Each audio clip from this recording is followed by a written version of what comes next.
Hello, welcome to Life. It's a Big Faith Journey.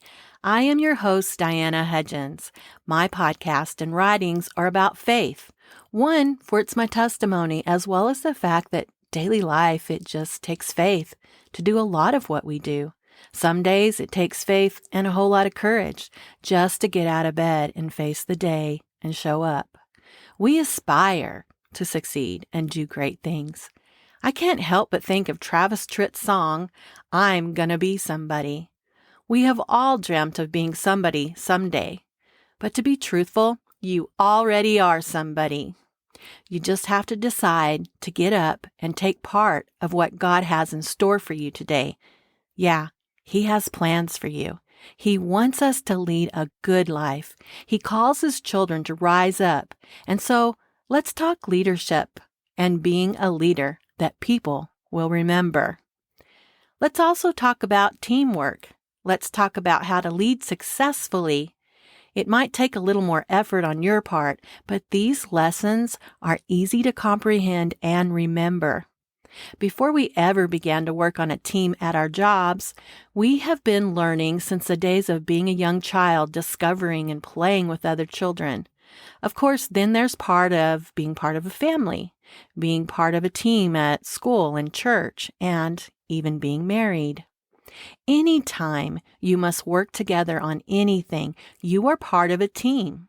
While working on a team together can get the job done versus working alone, everyone must contribute to the team to do their part. But no one person shall take it all upon themselves, for there is no I in the word team, and sometimes that's difficult for some people, especially micromanagers. If micromanagers could learn that if they train, expect, and enforce their own rules and show value to their employees, meet with them regularly and hold them accountable, they should be able to trust their people to get the job done. And thus the leader not have to feel that they have to control everything. It's also a little known fact that we all get tired, discouraged, and frustrated. The truth of the matter is, we need to encourage one another as well as ourselves. The good news of today is we can stop and reevaluate and start again. Regardless of your type of team, we eventually are working on work teams. So I'm also speaking to you business leaders, employers, as well as employees, and whatever type of team you're on, leading the team or being volunteers, you should always consider the points discussed here today. Today we start fresh because we can't do anything about yesterday, but today we woke up, we showed up, and we have a brand new start. At the beginning of any new day, any meeting, etc., greet everyone you come in contact with a smile and a cheerful tone. An important note is people love to hear their names spoken, so greet people with their name, acknowledging them with a smile. You know the saying that I have said to you before, your smile can turn someone else's day completely around. But so can no smile at all.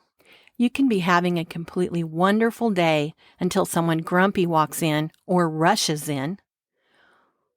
On a daily basis, I witness someone walk in each morning and barely smile and mumble under their breath, "Good morning." To be honest, the atmosphere changed from that good feeling to a completely negative one. I dreaded this time of the day, and it is why I believe that we must always be a light of encouragement to those around us. It's hard to work around people who damper your light or have no light to bring. No one wants to come to work to that. You should be the reason, one of the reasons at least, that someone else likes coming to work and likes being around you. They look forward to being there. We all should have reasons to want and look forward to coming to work or school or church. It can be that way if you make it a place by your attitude of gratitude. It isn't just a place of employment, but whatever your team type and wherever the place of your particular team comes to congregate to get the job done, because even volunteers grow weary and will find other reasons why not to show up. Even coming home each day. Make your home a place that everyone in your family looks forward to coming home to, not just because it's home, but because it's their home, because it's special, because you have created an environment that is welcoming to them, a place that makes them feel safe and comfortable, a place that is like no other. And a lot of that is just your attitude and how you treat one another and how you speak to one another. Regardless of who's who in a company or elsewhere, or whether or not you could have chosen who to work with, ultimately, it was God who directed your paths to be part of this team at this time. We can, however, choose whether or not we will be a strong link or a weak one on this team. Sometimes those who may not seem to belong there need maybe some help in terms of mentoring, or maybe they're just simply there to challenge you. Everyone, most usually, has something to bring to the table.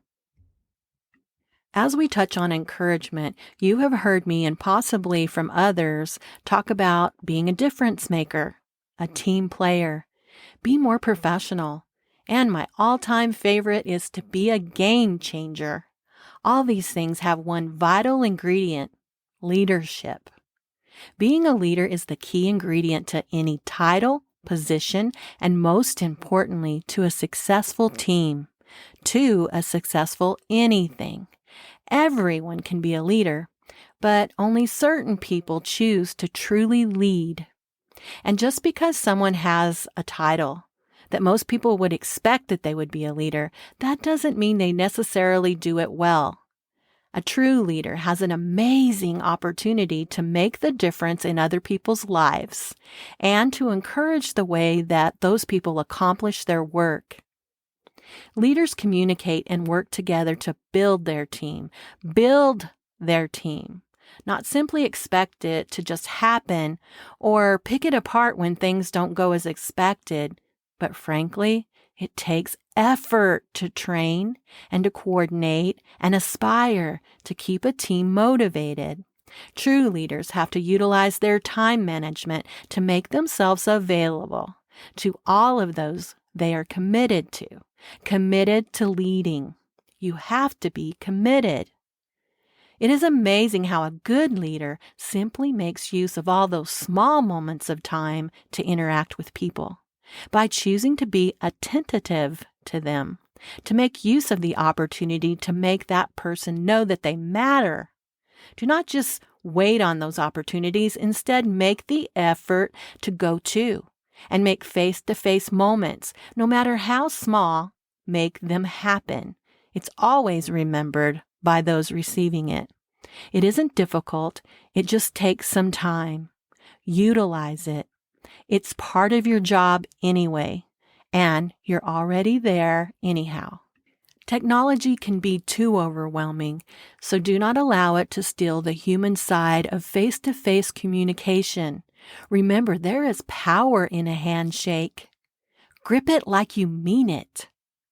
A handshake is an unspoken gesture that speaks volumes about an individual, about you. A strong handshake with a confident eye contact creates an immediate image of strength, professionalism, and belief in oneself. Your firm handshake also gives the feeling to the other person that you genuinely are glad and happy to see them. Men tend to go easy on a woman's handshake, but I truly appreciate the value of a man's firm handshake.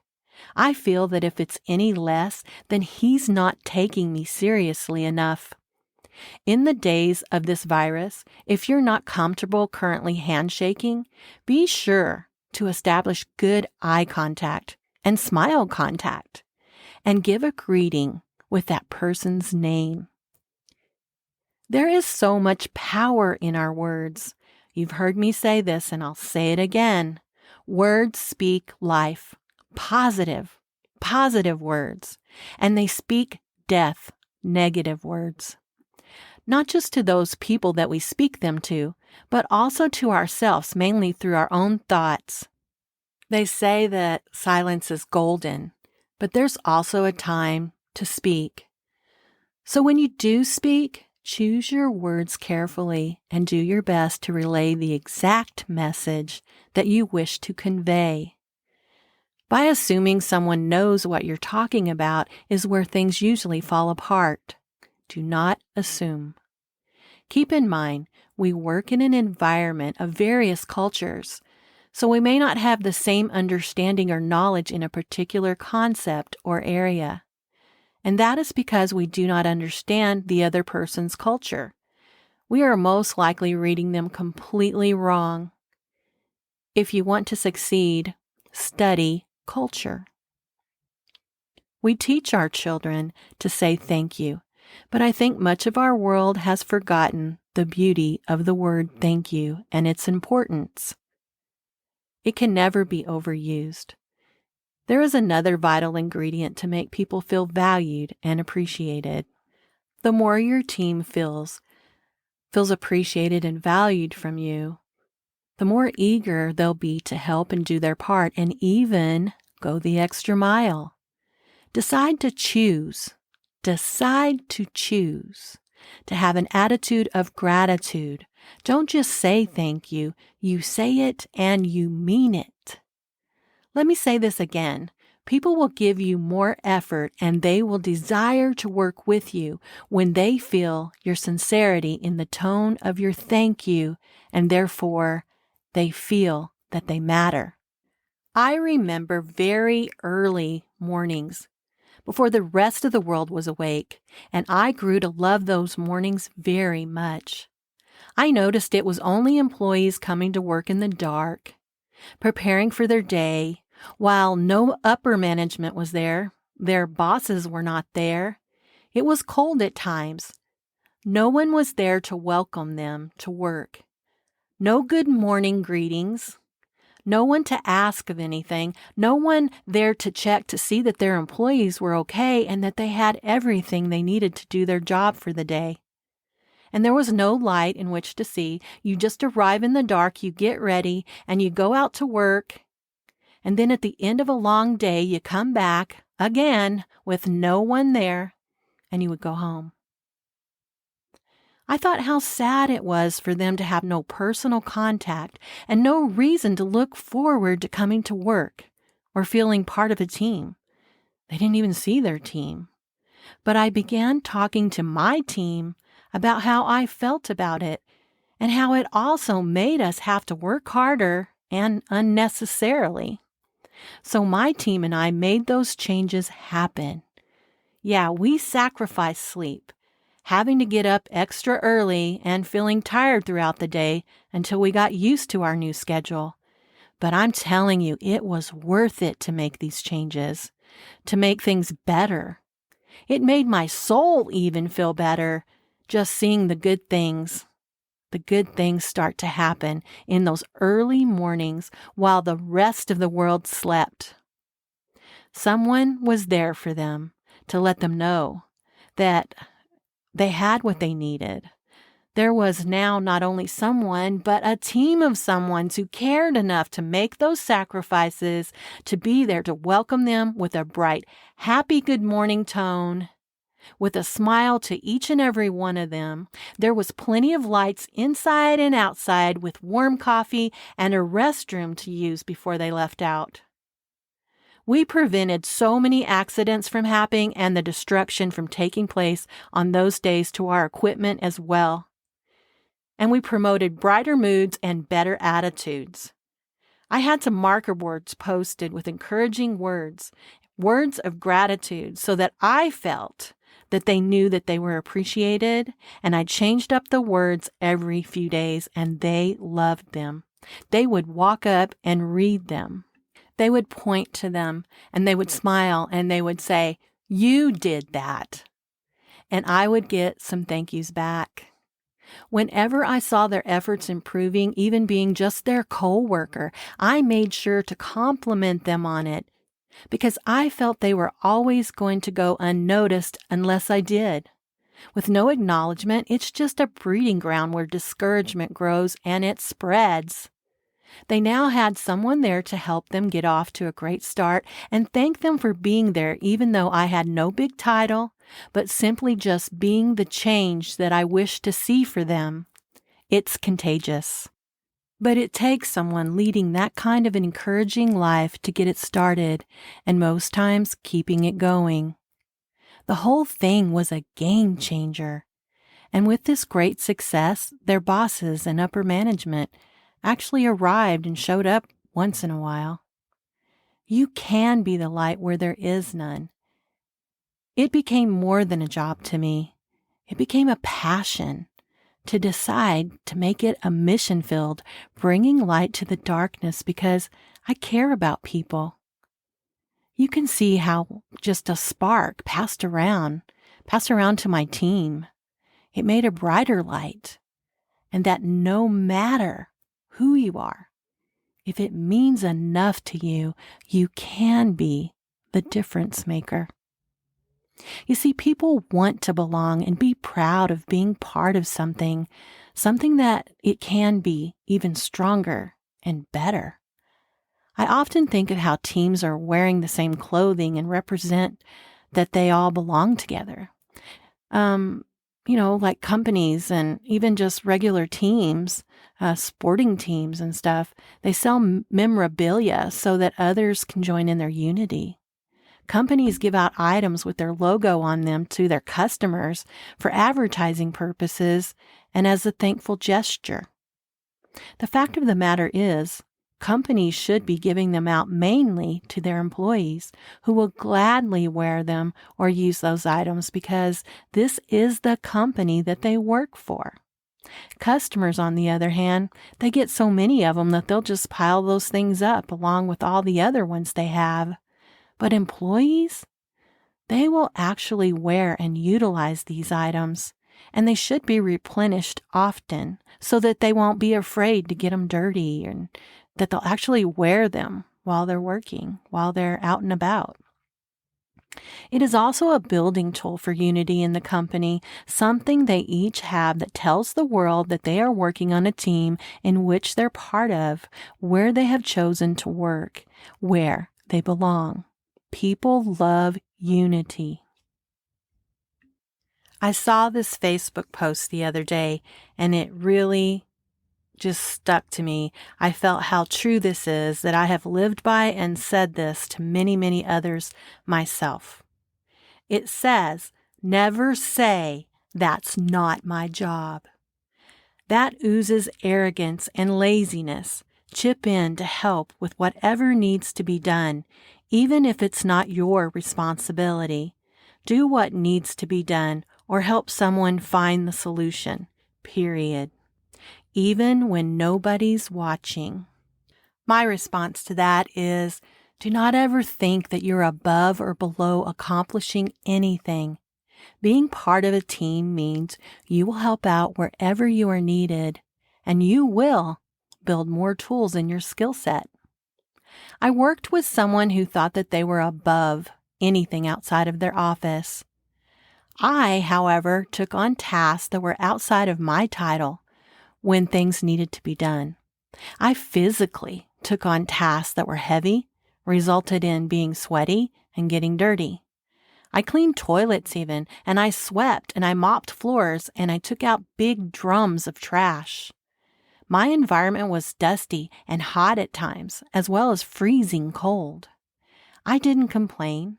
And I say I didn't go to school. I didn't say things like, well, I didn't go to school and earn 3 college degrees to do this.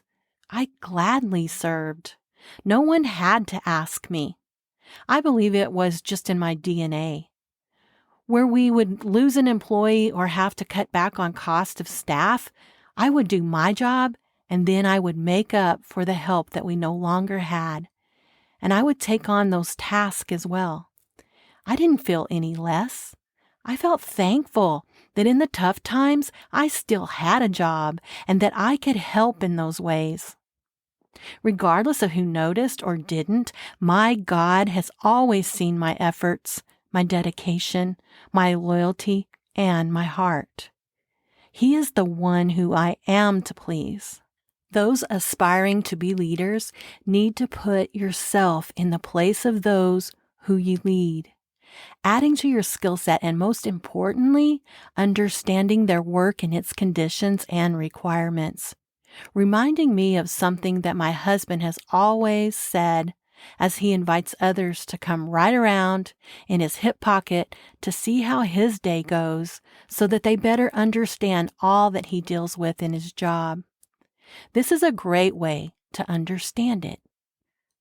I have lived by the belief that I will not ask someone to do something that I am not willing to do myself if I'm able to, and I will appreciate them for being able to do so. People say that it's hard to find good help. Nobody wants to work these days, they say.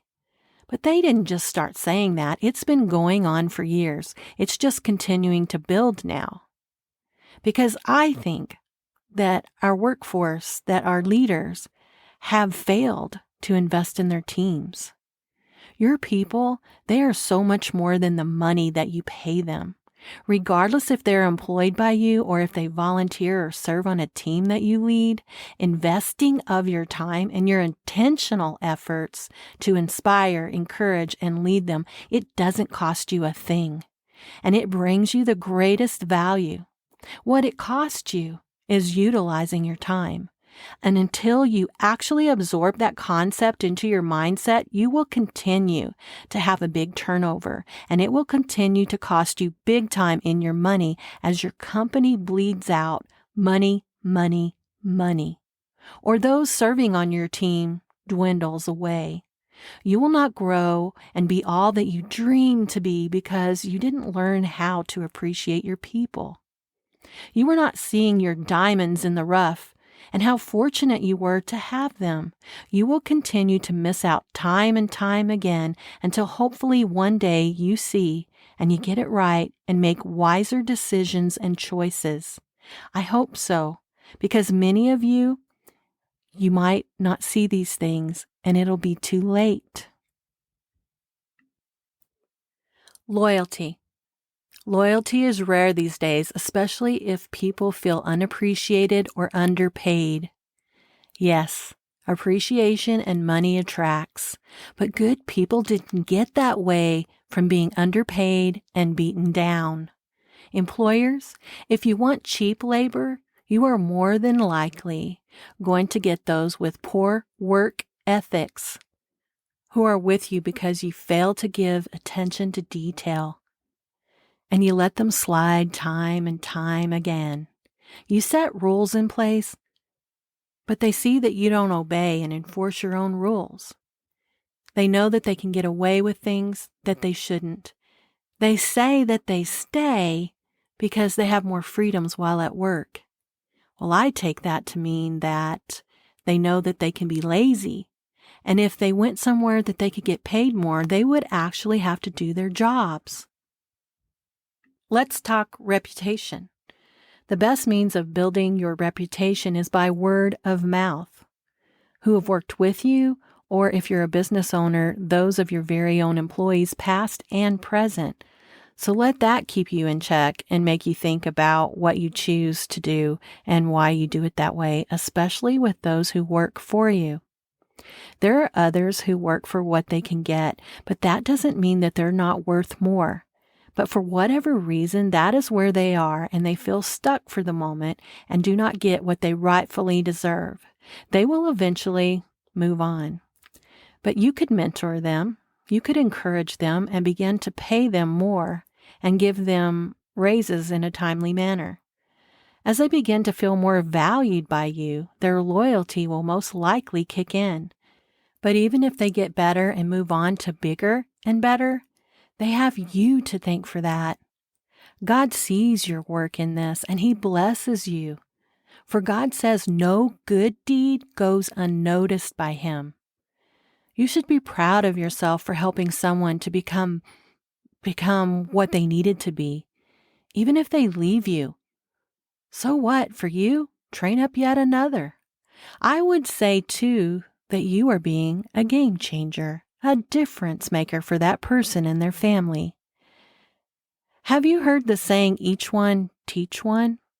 Once that person has learned and experienced your help, they have the ability now to do the same for someone else as you did, and you have the ability to reach back and teach another.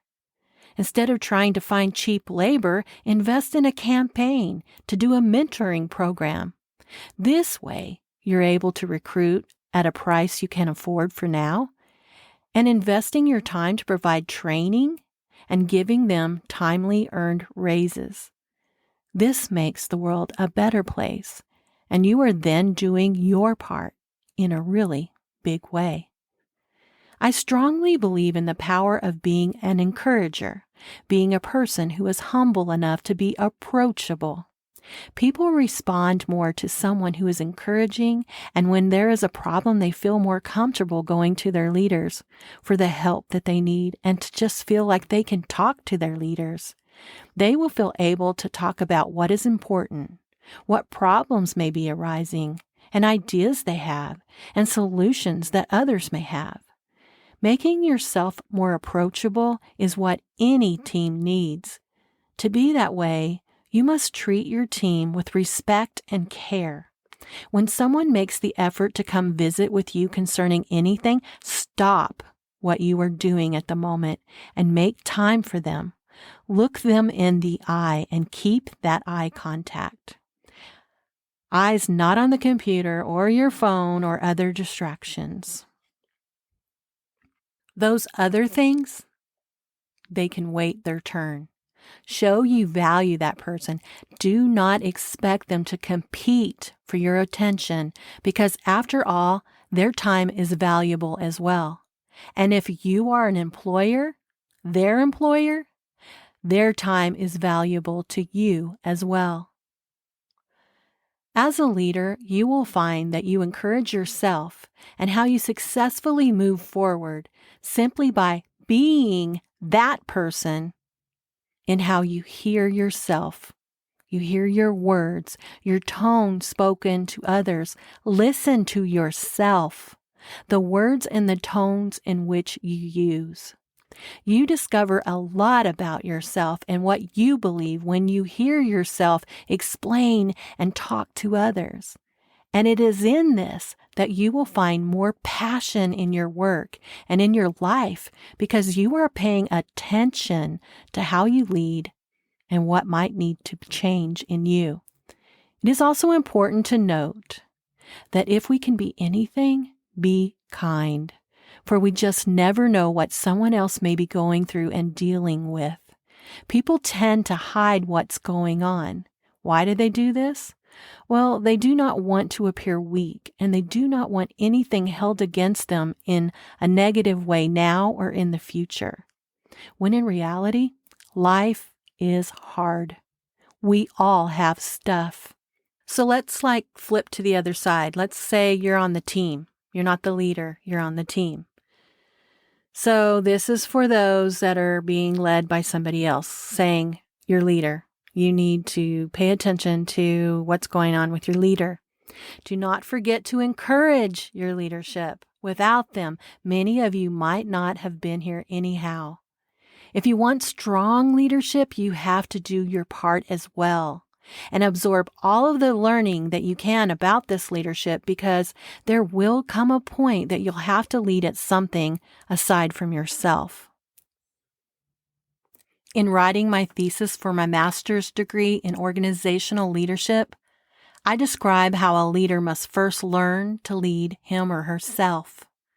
So we constantly need to evaluate ourselves by asking, what changes can I make?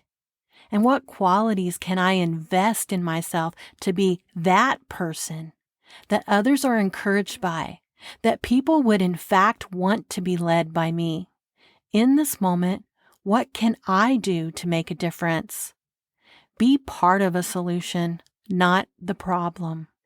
Remember that when we are no longer able to change a situation, we then must be challenged to change ourselves.